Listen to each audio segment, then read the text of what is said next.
Hi.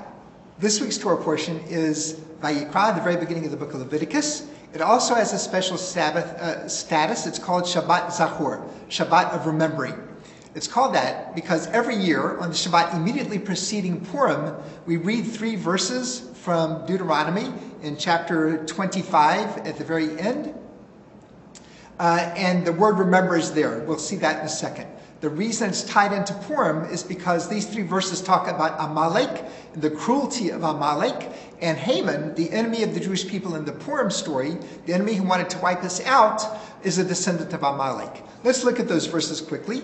They start with, remember what Amalek did to you when you were along the way, when you were leaving Egypt. That he happened upon you, that he struck those of you who were hindmost, all the weaklings at your rear, and when you were faint and exhausted, and he did not fear God. One commentary says he did not fear God clearly refers to Amalek, that they were so cruel that they did not fear God, and they struck the Jewish people who were weak and faint. I heard a beautiful insight from Rabbi Saul Berman, who suggests that we could read the verse also that the people were faint and weary and not God-fearing. So that really the not God-fearing refers to the Jewish people. So you could say, whoa, what do you mean you're not referring, that it refers to the Jewish people, not being God-fearing.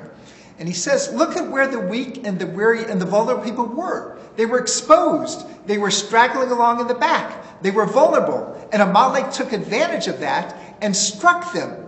And Rabbi Berman says, where should the weak and weary have been? They should have been encircled by all the Jewish people leaving Egypt and protected from harm. And perhaps this comes to teach us, this approach comes to teach us that we all need to do our share to make sure that those who are vulnerable among us are protected from harm, and that we do what we can do to provide them with the needs that will make them live a fully a life of dignity and self-respect. Have a great week.